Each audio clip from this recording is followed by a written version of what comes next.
What does breast cancer look like? Lots of things you don't expect.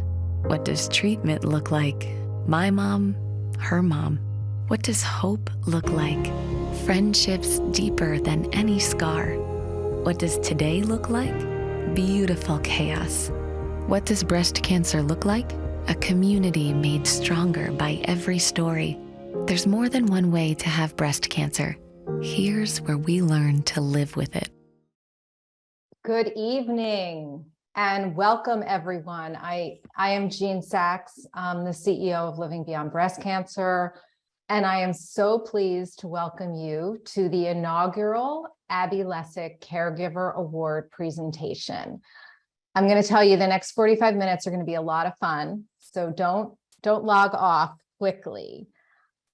Before we get started, I want to welcome all our honorees and their family and friends. We've had a lot of interest in the program, and we're so happy you're all here to join us.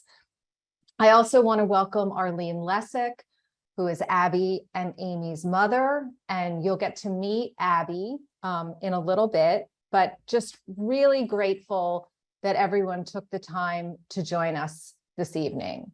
I want to thank our sponsors, AstraZeneca, Genentech, and Merck, as well as the committee, who spent a lot of time sorting through many applications. We were not sure how many applications we were going to get. This is the first year we've done this program. So maybe when I call your name, you can write something in the chat. But Jewel Achabadi, Jen Jagler, Abby Lessack, SB New, Crystal Thompson, Donna Russo, and Barbara York. And all of these people were close to Amy in different ways. And before she passed away, she told me, well, I'll tell you that story in a minute, but she specifically asked if these people would be part of the process. So let me just tell you a little bit about the inspiration for this award. Abby Lessack was an amazing person. She was a good friend of mine. She was a board member. She was a leadership volunteer of Living Beyond Breast Cancer. She was our biggest cheerleader. And she lived well with metastatic breast cancer for many years. And Amy was someone who didn't really mince words. She always told you exactly what she was thinking. And she called me when the treatments stopped working. And she said, Jean, I want to ask you to do something for me. And I know you probably can't do it, but I'm going to ask you anyway. And she said, I don't know what I would have done without Abby, her sister. Abby left her home in Washington, left her partner, her husband, to move in with Amy for the final year of her life. And as Amy said, she did everything for me. And Amy wouldn't have been able to live independently, wouldn't have been able to have the quality of life. And she said, I really want you to honor her, but then I also really want you to honor other caregivers. She just said, I feel like they don't get enough attention, and I certainly agree. And people ask me to do things all the time, and I don't always say yes. But when the request came from Amy, I said, you know what, we're going to make this happen. And thanks to my incredible staff, headed up by Lynn Folkman and Sharon Sood and the whole team, we put this together. We honored Abby last year, and then we set up this nomination process. And I am just so proud of the work we did and the stories we've unearthed, which you're going to hear about tonight. Luckily, you're going to have a chance to meet these people virtually, both the nominator and the honoree. So first, we're going to show a really short video for those of you that don't know Amy, so you can learn a little bit about her. For me, living with metastatic disease, in some ways, it's a bit of a noose. It is something that is ever present. Knowing that I will always have something, I will always be tested, I will always be on some sort of drug the rest of my life. I really cherish the time that I have with people, the friendships that I have, and I know that I am so lucky that I have, my immediate family. And I've met incredible women that I would not have ever met if it hadn't been for breast cancer. And those people they're everywhere. They're not just here in this area. I mean, I have friends in Australia, and I have friends in England, and I have friends up and down the East Coast. So I am really a really lucky person. And I'm proud to be a breast cancer survivor. But I don't want it to be the thing that defines me. I'm not Amy Lessack. I'm a breast cancer survivor. I'm Amy Lessack. I'm really fun. I love to have a good time. I really care about my family and my friends. And oh, by the way, I'm a breast cancer survivor.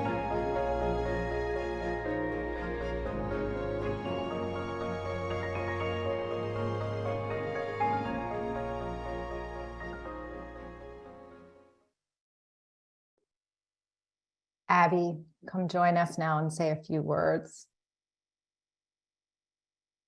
So, Jeannie, when you and I talked the other week, you asked me to sort of talk about my caregiving experience. And so, first, thank you. I'm so grateful to be here. I'm so, proud of all the caregivers that are being honored tonight. And I just want to give you a little bit about my story and how we sort of got here.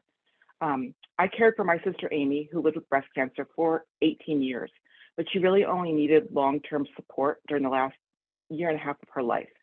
As Jean said, I lived just outside of Washington, D.C., and Amy lived in Philadelphia. So initially, the support was simpler, an encouraging "we're here," a phone call there, and at times it was merely supporting other supporters, such as thanking my mom for going with Amy to a doctor's appointment. But as her disease progressed, so did my involvement. Amy had multiple hospitalizations during this time for a variety of issues and complications associated with her cancer. And initially, I would go to Philadelphia, stay with her for several weeks until she was well on the road to recovery and able to go back to living her life. However, there came a point where I had to pack up my clothes and move in with Amy, living with her so that I could provide the increasing support, both mentally and physically, that she needed. As you can all imagine, and if you have experienced, being a caregiver was at times intense and stressful, and doing it full time was different than a few weeks every few months, especially when I was working my actual full-time job.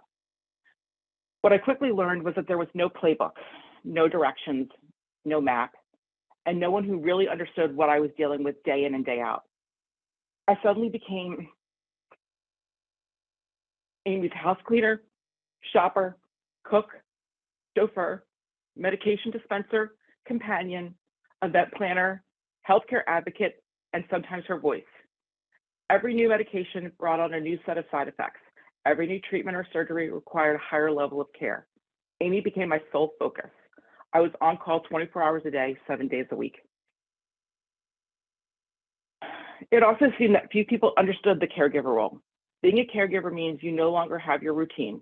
You are no longer living your life, but rather you're helping someone else live theirs to their fullest. I was answering questions and making decisions that I'd hoped were right.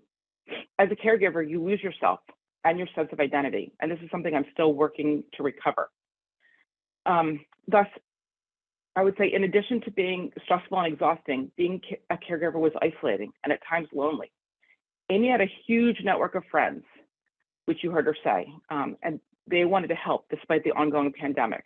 These friends could have assumed that I had it all covered or could have avoided reaching out, but they didn't.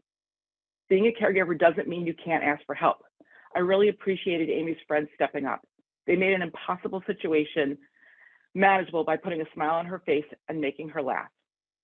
Being a caregiver means to love. I cared for Amy simply because I loved her.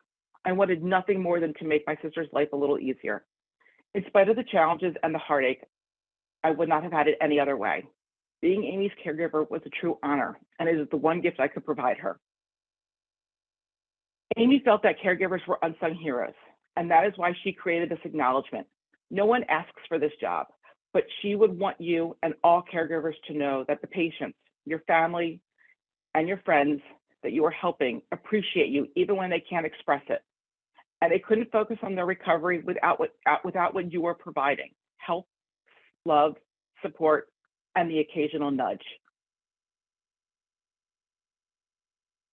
So thank you. Thank you, Abby. This is when I wish we were together so I could give you a hug, but I know it's hard to see Amy's on camera, so I appreciate you being able to share some words. And I'm sure the caregivers can relate to what you said. So thank you. So now we're going to move on to meeting the caregivers, but just to give you some context, we had 74 completed nominations for this award, and we had a range of experiences. Caregivers ranged in age from 18 to 70, years of breast cancer diagnosis from 1991 to 1921, stage from stage 0 to metastatic. We got nominations from 28 states, and we had all kinds of different relationships: children's parents, friends, spouses, partners, and siblings. And the 5 honorees that were selected really do show that diversity, that caregivers come in all different ways, and it's not always someone you're related to. So we're going to watch one more video for you to meet the caregivers, and then we're going to bring them on one at a time.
wish we were all together. So I'm sure some people are crying, and just want to thank one of our staff members, Kat, who created this very quickly. And, you know, I had the privilege of getting to meet all of the honorees and interview them. And I really wanted all of them to have the chance to speak. Their stories are so rich. These people are selfless and they have so much to share.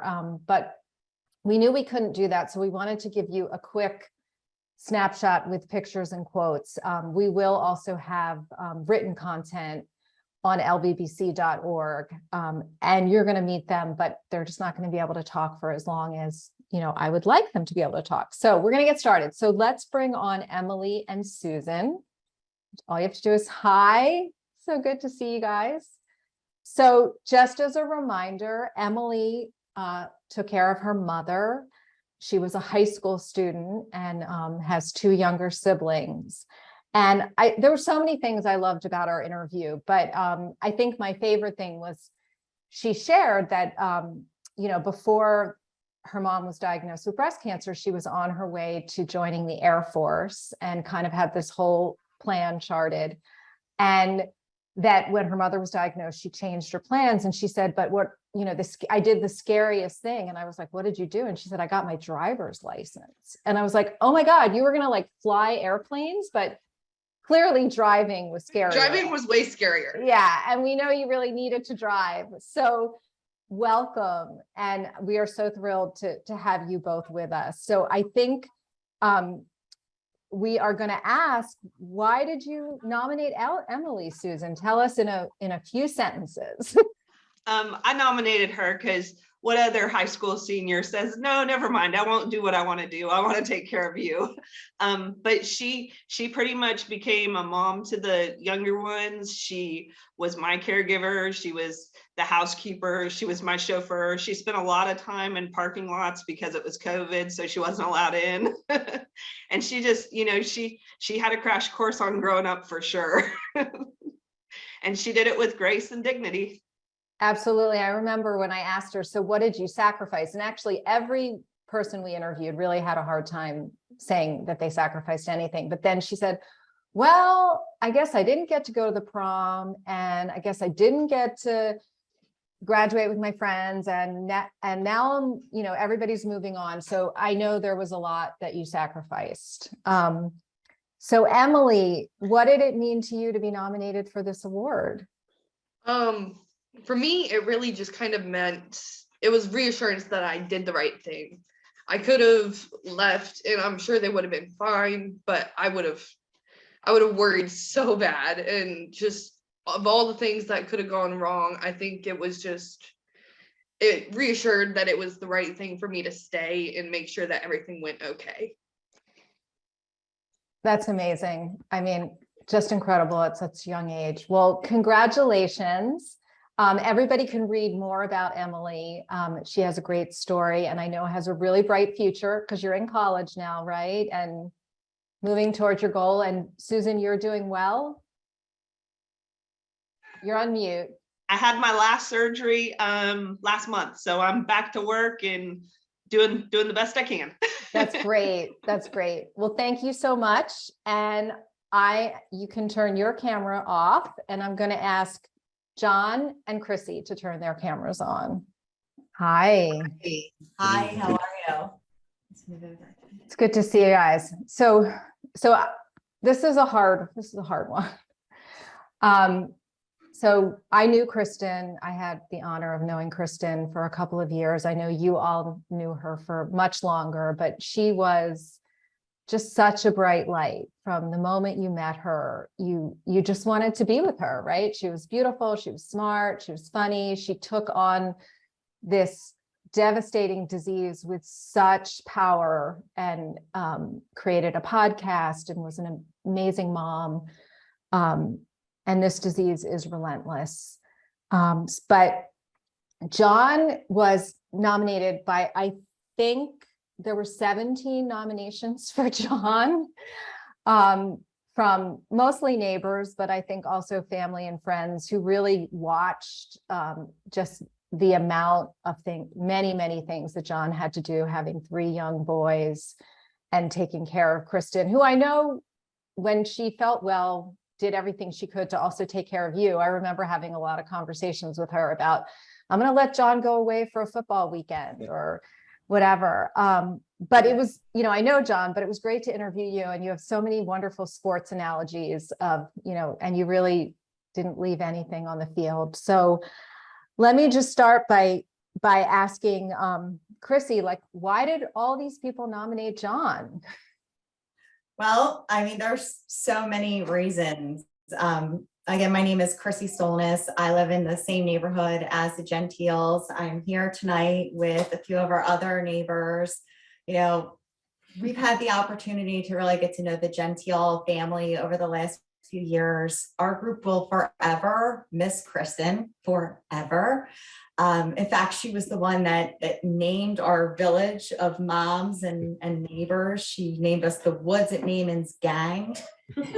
And it is stuck, and it is going to be forever. But in our eyes, there's nobody more deserving of this reward, this recognition. We couldn't have been more excited when we heard of the organization and the opportunity that we had to nominate him for the award. Not only for his strength, through Kristen's journey, but his strength now. He's one of the best dads we know. His dedication to Kristen and her health was unwavering over the course of time. He encouraged her, he supported her through all the trials, the treatments, the different therapies. He was her light, and she told us that, for her to keep pushing. And she did that for as long as she could. And she knew John was there for her and her boys. And now, we're lucky enough to be here, to be with him and his kids. John's strength is more admirable than ever. He's there for the boys through thick and thin. He volunteers to coach. He teaches them the life lessons that all little boys need to know. And most importantly, he loves them unconditionally. He does it all with humility, dedication, love. And as moms, as friends, we know Kristen would love that he has this opportunity to be recognized for all that he did for her and all that continues to do for his family. We're so lucky to have such a wonderful family in our village, and Kristen would just keep calling it the Woods at Naaman's Gang, but we love you, John, and you're stuck with us. I've said that since day one. We are always here for you, always. Thank you. That's amazing. And I always knew she had just such a big community, very much like Amy had such a big community. And I can tell that, you're all really there. I mean, John, you and Kristen did some crazy things during this metastatic journey. For those that don't know, Kristen and John started a podcast called Making the Breast of It, which is still on the air. You can listen, and there's some really wild and crazy episodes. Kristen did both really aggressive traditional treatment, but she also tried some more alternative treatments and shared openly and honestly. And John, you were such a big part of that. So tell us what it was like for you to find out that you were nominated. Yeah, I just want to say first, thank you to everybody. It's an honor to be here just with all the honorees tonight and all the people who have nominated everybody. Thank you for everybody who nominated me as well, and Living Beyond Breast Cancer for giving me an outlet, to kind of tell Kristen's story. It's a tremendous honor to be nominated for the award. We went through a lot, as you said, from Kristen was pregnant with our third son and went through chemo, through surgery, 3 bouts of radiation, cold capping, 2 other bouts of chemo on top of that, an experimental treatment that basically had her incapacitated for 3 months. The try, you can listen to the episodes, they're long and lengthy. And then, all the way up until the end of, palliative care and hospice, where, Kristen passed away in my arms at the end of it. It's a journey, and being a caretaker is never easy. It's an honor to be here, and it's an honor to be associated with Abby, who seems just like a tremendous person. And for all those caretakers, past, present, and future, I say, like, have some understanding of them, because it's an amazing job. It's not easy. It's always hard.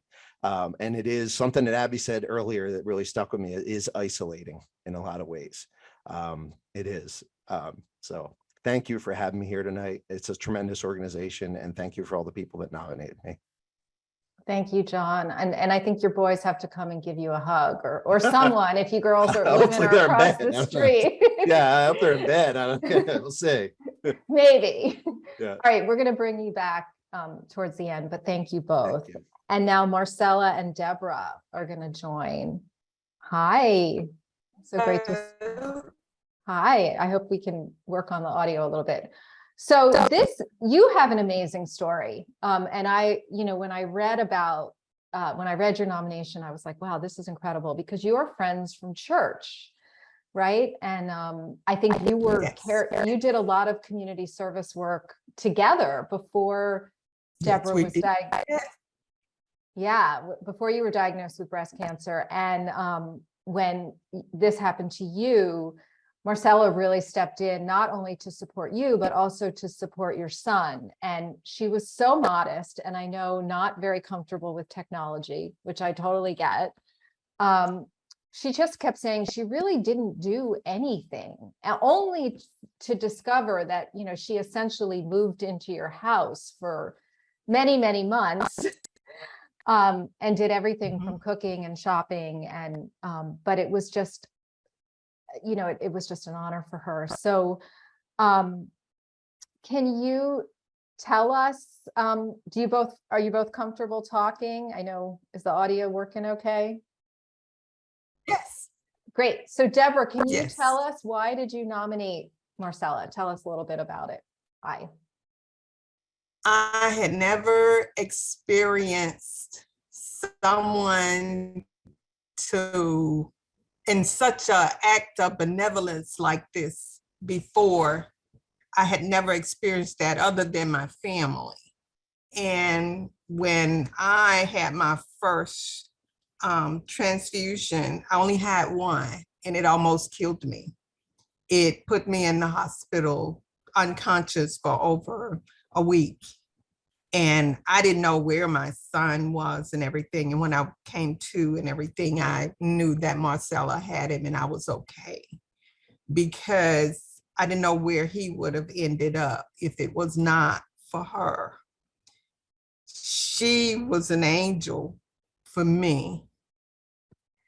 And when I saw the write-up, I was on the bus going to dialysis when I saw the Abby write-up about caregivers. I said, I don't know if she's a caregiver, but I'm going to answer this. I said, because I want everybody to know you're not alone. You're not by yourself. God will put somebody in your life to help you with this. I didn't know what I was going to do initially. I really did not know. But she answered the call when God called her up to help me. She answered. And there were other people that helped, and I just want to say their names also. Sandra, Martha, Lois, and Gary. They took me to and fro. They did things, and I never knew that I could have the love of people like that to help me through such a trying time as this. And I just think, Living Beyond Breast Cancer for the platform to be able to say and let people know my story, because, this was awesome. Marcella is an awesome person. She doesn't like to toot her own horn. She doesn't like to, be out there, but she was here with me. She was here with my son. And I just didn't know any other way to say thank you or to let her know and let someone know my story. Thank you so much. So Marcella, what did it mean to you when you found out you were nominated and you won? Now, I'm still trying to figure that out for myself. But one thing, speaking in public makes me feel uncomfortable. So this is, I feel a little overwhelming. I have to be honest, I don't really feel like I did anything special, but my friend was facing her challenges in her health while living away from her family. I just did my part to help out where I was needed. If anything, I'm blessed that my family has expanded to include two very special people that I'm so grateful to have in my life. I have learned so much from the love between Deborah and her son Xavier, and I feel honored just to be around them. Finally, I want to thank the Abby Lessack family and all the sponsors that made this recognition possible. Also, I want to say to the other nominees and caregivers out there, thanks for getting the job done. Well done. You are a good public speaker. I don't know. Oh, We might have to get Well, we are so grateful to share your story. And again, we are writing about everybody so you can read more. But I'm so glad you were able to get the help to get the technology going, and you're both so beautiful. I love that pink dress that, I don't know, top, you look great. And we'll see you in, yeah. Oh, amazing. Love it. So congratulations, and we'll have you back soon. But now we're going to bring on Jack and Rivka. Hi. Nice to see you both. It's like another amazing story. They're just saying, they just go on and on. When Rivka was diagnosed, I think you have collectively 6 children. Is that right? Yes. And how many dogs? Just one? We just have one. Just one dog. One's enough. Yeah. So, in talking when we got to talk to Jack, it was just, I was like, 6 kids and your wife is in treatment and COVID hits, and you just said, you just did what you had to do. And you just were happy to do it. And you definitely figured out ways to have some fun. I think while Rivka was in the hospital, I think you were outside with signs and dancing, and just an incredible support. So let me ask you your questions. So Rivka, why did you nominate Jack?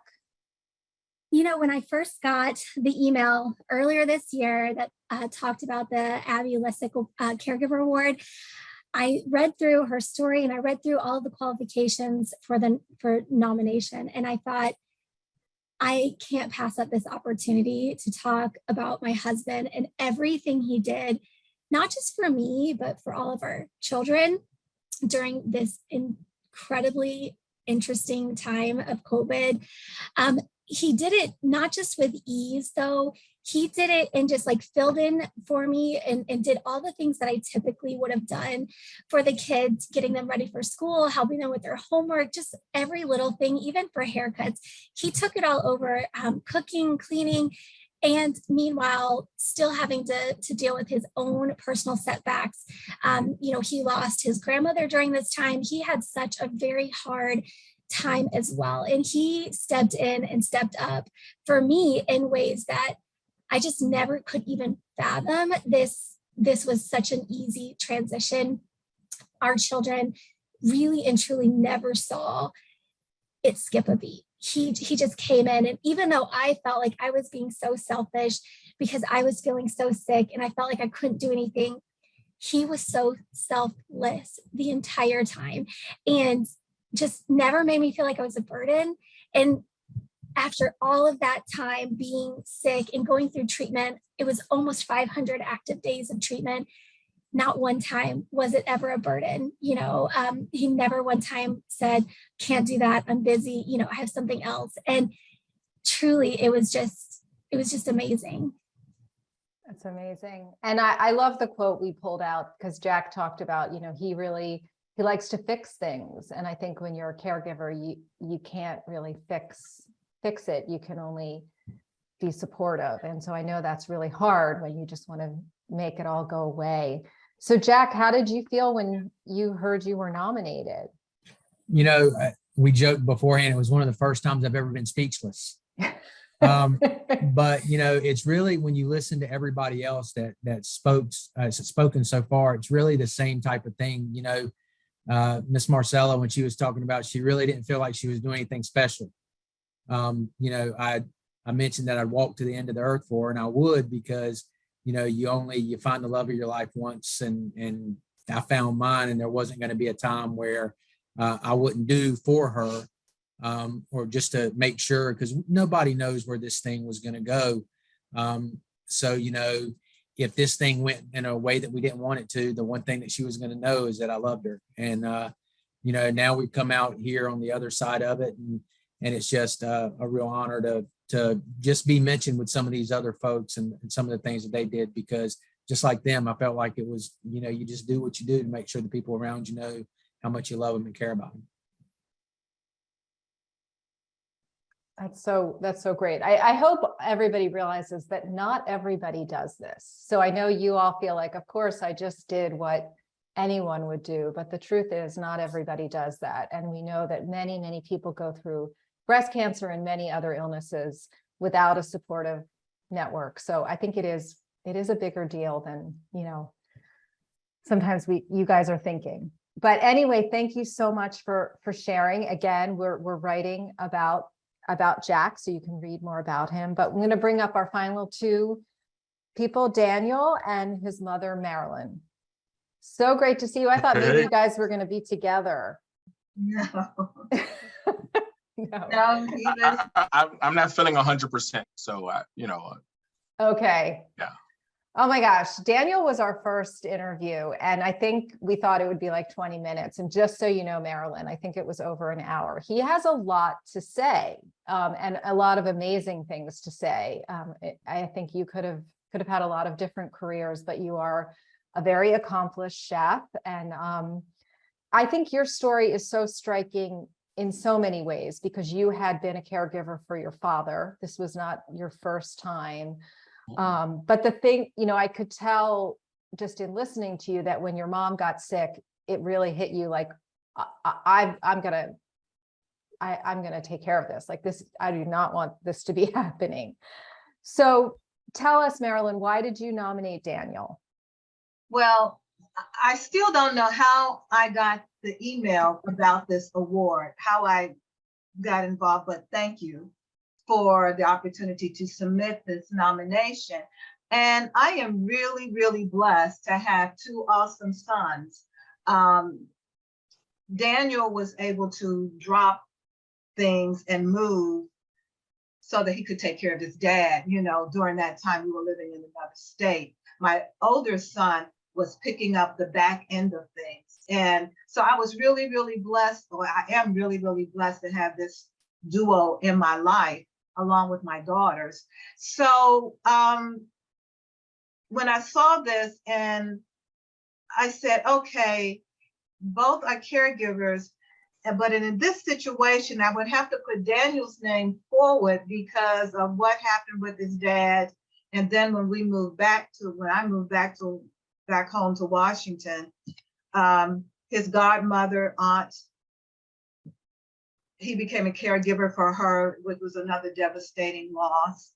And then his grandmother. So there have been a series of significant people in his life that he's cared for. And I said, why is he doing this? And then it's like, this is just what Daniel is. He's just that kind of giving person. And I'm just very proud and grateful for him.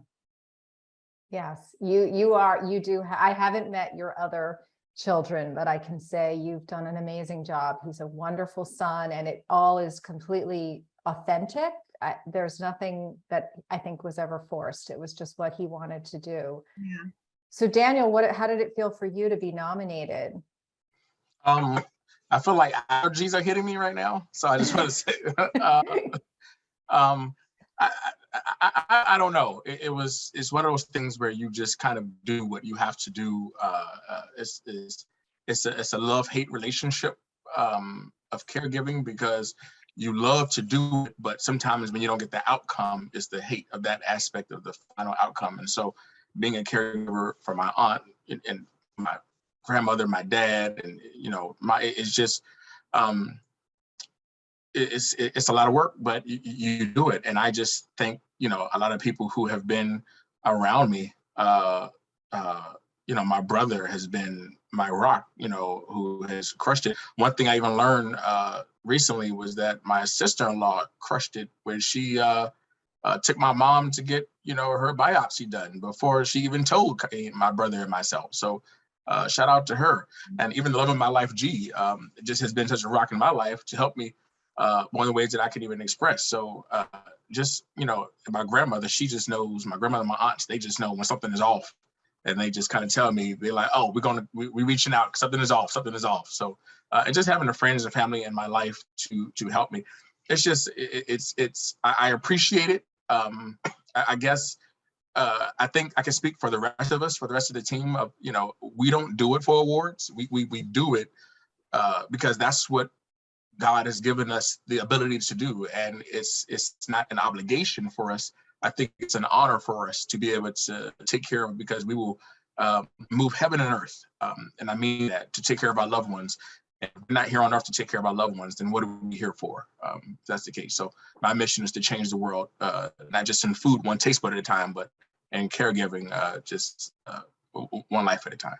Yeah, well, that's great. You have so many great quotes, and you'll see this in the article that we'll be posting. But I wish we could be together, because Daniel is a very accomplished chef, and you could see him on TV. He's also the chef for the United States Senate. So amazing. So one day maybe we'll all get together and you can cook for us. We'll have some food, all of us. That would be great. Okay, thank you. Well, we're going to bring everybody on. So I just want to say this has been such a privilege. I'm glad everybody got to get a little taste of each of you. Oh my gosh, there's all the kids. Hi.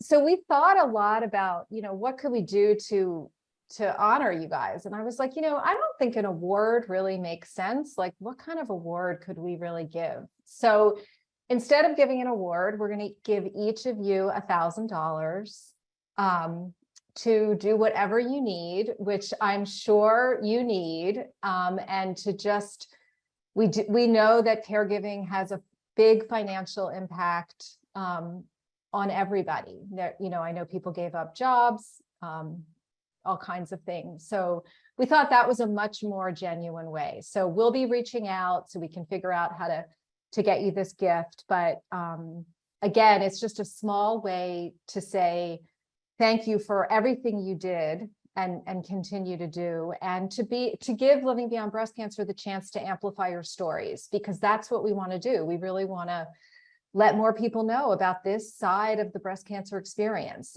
That's what we're all about, is the lived experience. So Megan, I want to give you a few minutes to just say a few words, and then Abby, you can close it out. Sure. Thank you, Jean, and thank you, Abby, and all of you for joining us to celebrate our extraordinary caregivers, especially Emily, John, Marcella, Jack, and Daniel. Like we say at LBBC, there is no one way to have breast cancer. We also know that there's not just one way to be a caregiver. You've all exemplified the dedication and love that is caregiving. And to quote Marcella, you guys got the job done. To all of us who have been touched by breast cancer, we know the important yet unsung role that you play. And tonight we want you to know that we see you and we celebrate you and we thank you from the bottom of our hearts. So thank you. Thank you, Megan. And Megan certainly, Thank you. Megan certainly knows firsthand the toll that breast cancer takes. So she really speaks from an authentic place. Abby, do you want to say anything? Not to put you on the spot. It was really lovely to hear from all of you, from the nominees and also from the caregivers themselves. And it was just really interesting, between the videos that I saw early on and then tonight. There's a lot of similarities in your stories. All of you, all of us, we share a unique bond, not something that we chose to have, but we are, and you are special, special people.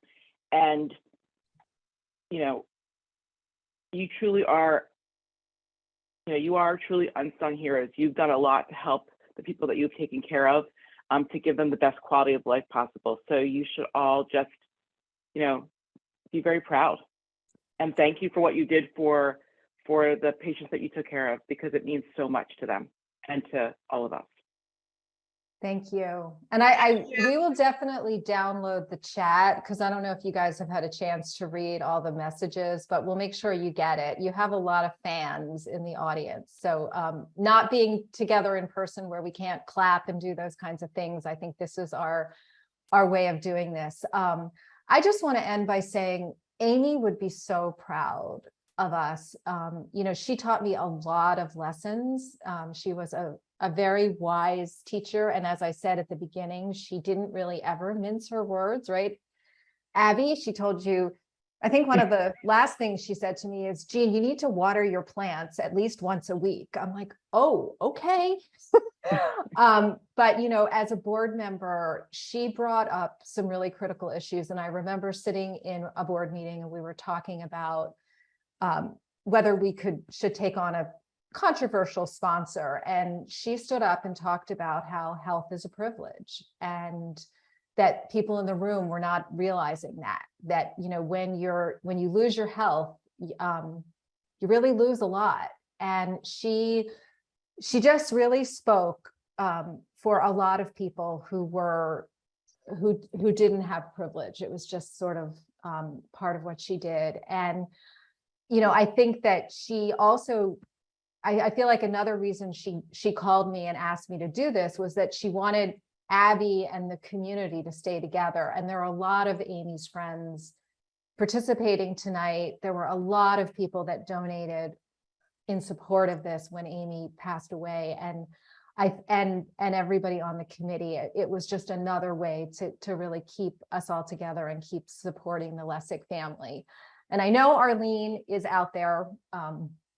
I know she's not saying anything in the chat. I hope, Arlene, I hope this is a good night for you. And I'm just really proud, and I want to thank my staff, and I want to thank all of you for being here. If anyone has any last words, I'm happy to let anyone say anything. Otherwise, we'll just be in touch and look for. We'll definitely share the stories when they're finished and get you a copy of that video. We'll be sharing it on social media. Thank you, everyone. Yeah, and I just want to say thank you, all of us, to you, Jean, for doing such a great job of interviewing us, you know, being patient and caring, especially when it's, you know, it's tough questions. And it's a lot on you, even in mental health, to be able to handle a job like this and a task like this, to hear these stories, especially when you've lost someone yourself. So we appreciate you and everybody else. Thank you. Thank you. John, are you?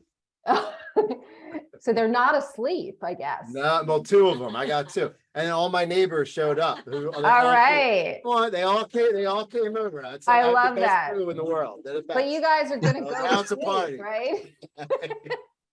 You are going to go to sleep. Yeah.